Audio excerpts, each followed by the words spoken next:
English Daily Podcast. Listen to your favorite English podcast channel.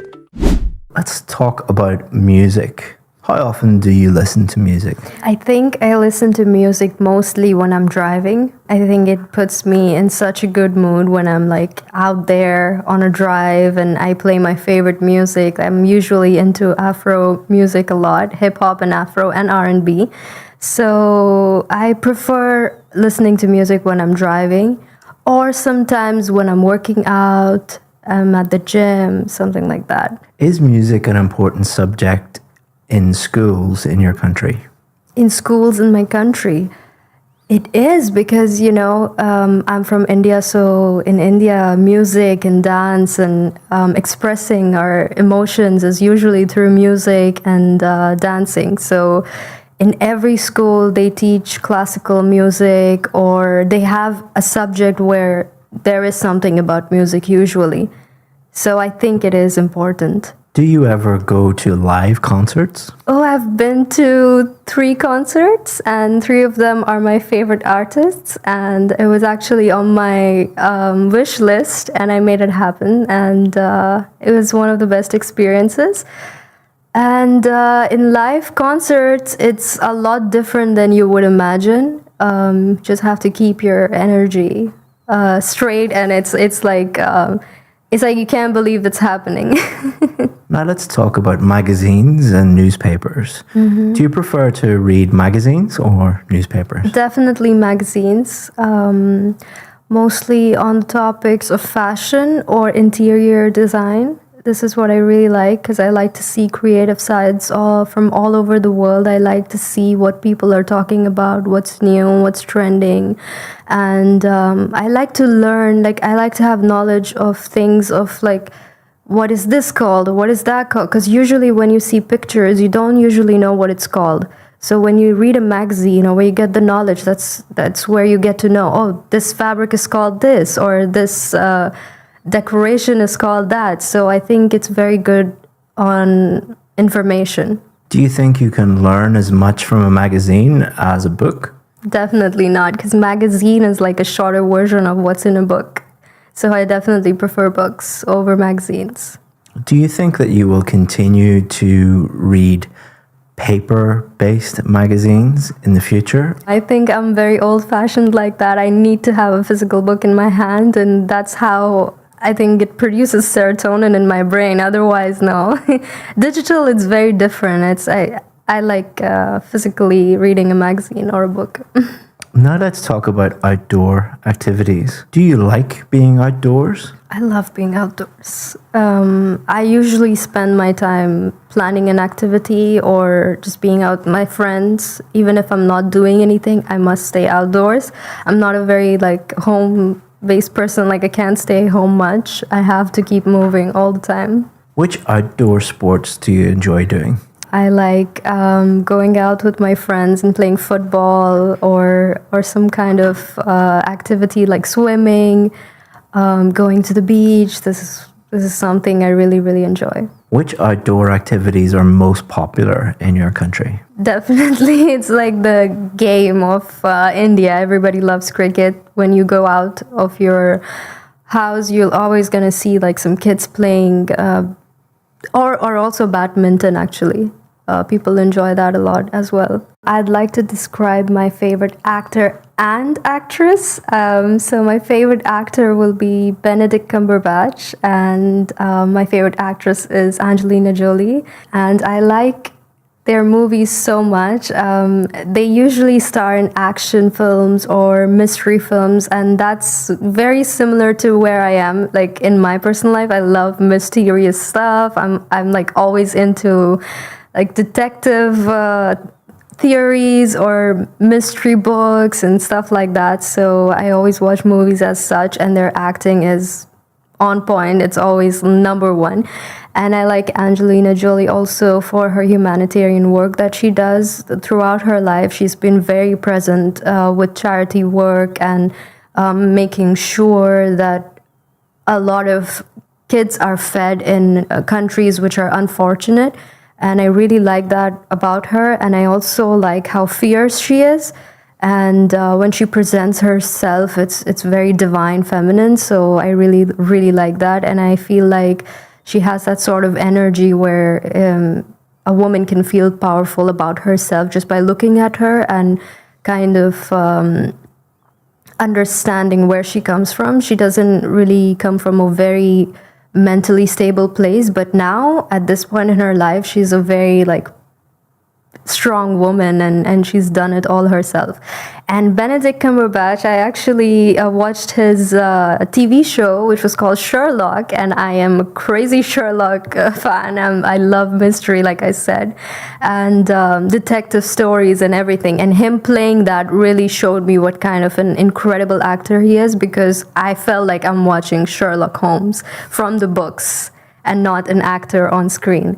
And he's also done a movie that I really love. It's called Doctor Strange. That's my favorite superhero from the Avengers. And he has just done an amazing job in that movie.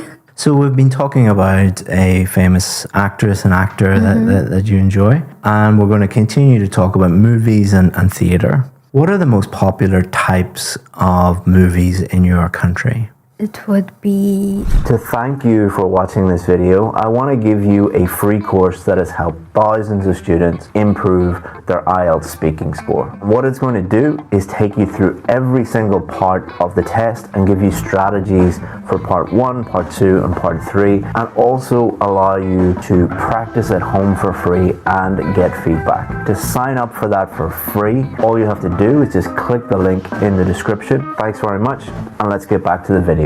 It would be action and drama, definitely something that has to do with emotional connection. It's usually fictional, that I would say, and also comedy. Yeah, there's a lot of comedy that goes on in the films that are coming out now and from India. Do you think that going to the cinema will be as popular in the future? I think 50-50. I'm not sure about that, but it looks like people enjoy watching movies at home, and it's not as much exciting as it used to be back then. And I think probably, yes, it would be more digitally available at home, and probably, yeah. Now let's talk about the theatre. How strong a tradition is it today in your country to go to the theatre? Mostly, I think in out of city areas, actually. It's mostly now as an activity that families go to with their kids, just to show a play to their kids and to introduce them to this form of culture and activity. I think it's more of that now. Theater is not as much popularized back in India as much as cinema and film and movies are. So I think that is kind of on the back seat. It's not so much as it used to be. Do you think that theatre should be run as a business or as a public service? Ooh, I think both. I think it goes hand in hand, so that people can be employed as well at the same time, and it is of a public service at the same time. I think that people do enjoy it, but at the same time, it could be used as an excuse and used as like an opportunity. What I mean to employ people, and because there's a lot of people who would love to do acting, but they can't really make it in the movies. So maybe they could use theater as their hobby. So I think, yeah, both can go hand in hand. In some countries, governments pay theatres to put on shows for the public. Do you think this is a good use of public money? It depends on whether or not if it's free to the public. Because if you're charging for them to see that play, then it doesn't make any sense, is what I think. And I think that it shouldn't be this way in the first place. I think it should be available freely to the people. Yeah. let me give you some feedback on your performance. So you're hoping to get a band 9, and I'll go through the 4 marking criteria. Okay. So pronunciation, fluency and coherence, grammar, and vocabulary. So let's start off with your pronunciation. Pronunciation is one of your strong points. Oh, okay. The examiner will be thinking, can I understand what this person is saying? How clear are they? And then some higher level pronunciation features like intonation, for example. I can understand 100% of what you're saying. You do have a hint of an accent, but it is extremely clear listening to you. For anyone watching who has an Indian accent, they shouldn't feel bad about it or anything like that. Yes. You know, you shouldn't try and remove your accent. I think it's about speaking as clearly as possible. Yes. But you certainly do. You also use intonation extremely well. So we use intonation to convey meaning. For example, when you came in here today and I said, please sit down, very flat intonation going down. Do I sound happy or rude or A bit serious? rude. Yeah, a bit Serious. rude, a bit serious. But if I said, please sit down, my intonation is going up. It sounds completely different, but the words are Yes. exactly the same.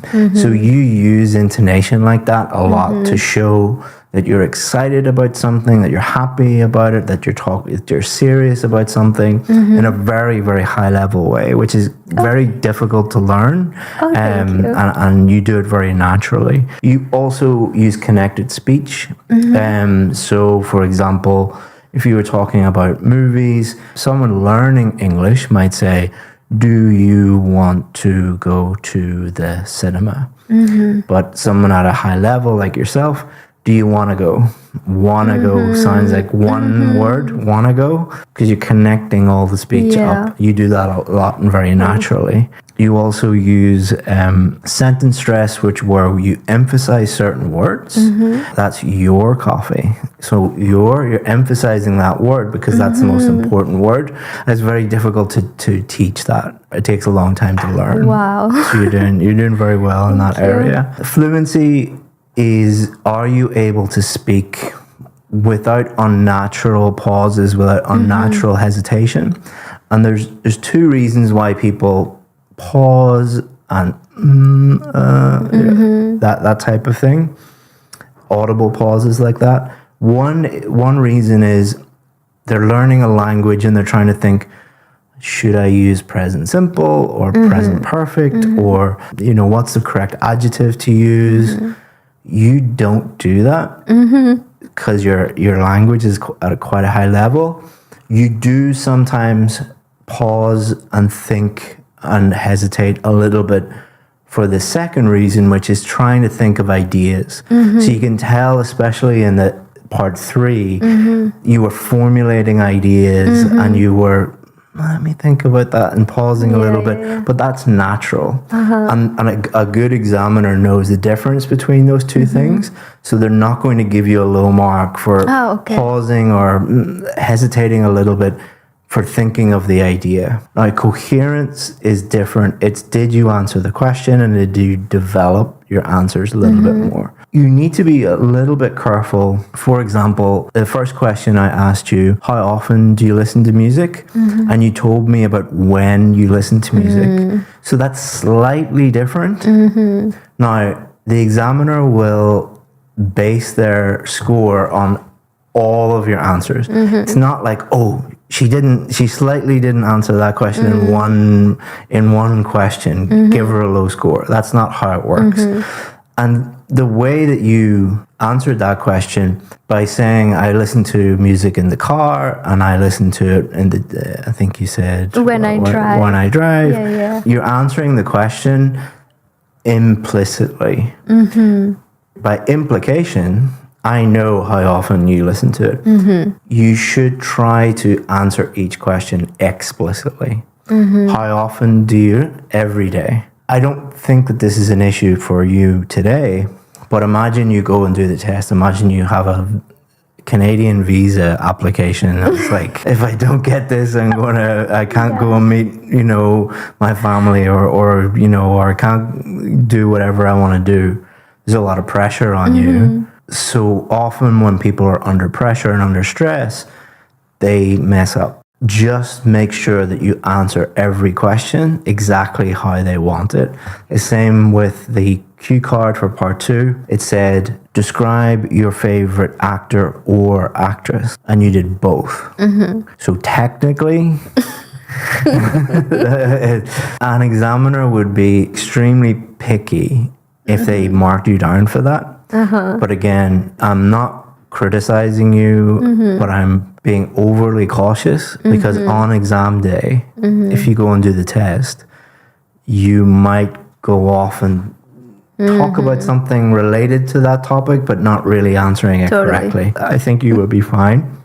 But we just don't want to take any risks. Definitely. Towards the end, especially the last question, part 3, what the examiner is thinking about is, can this person really develop their answers? Can they speak at length about topics? The last question, it was quite a short answer for part 3, but that was quite impressive. I'll tell you why. If you get a really, really difficult question in part 3, you should be happy, because the examiner thinks you're good. If the examiner thinks you're bad, they'll just throw easy softball questions at you. If the examiner thinks that you're really good, they'll throw more and more difficult questions to really just stretch you and test you. And that's what I was trying to do at the end. A really good Band 8, Band 9 student, even if they get a question that they don't know much about, they're not too sure about, they will attempt an answer. So your attempt at an answer, even though it was quite short, indicates that you are at a very high level. Coherence is the only area that I'm really, really concerned about.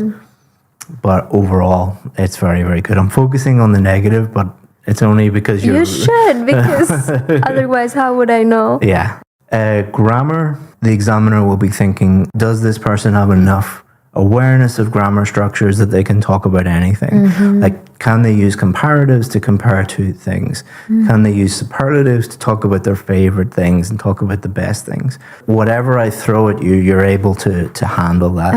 And they'll also then think about, how many grammar mistakes are you making? I think I only heard one or two small slips. I think a preposition slip or an article slip, but that is comparable to a native English speaker. If you listen to native English speakers speak for 15, 20 minutes, they'll make little preposition errors or subject verb agreement errors. So that's natural.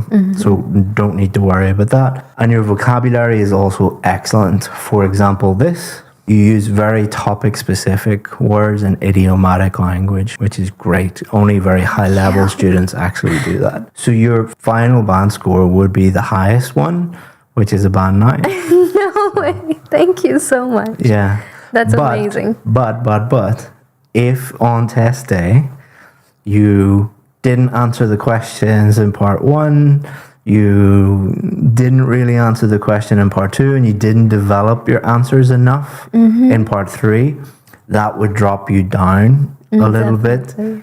Not hugely, but just be careful with that. All right. Less than 1% of people get a band 9. Oh, wow. Yeah. So there you go. Well done. Thank you.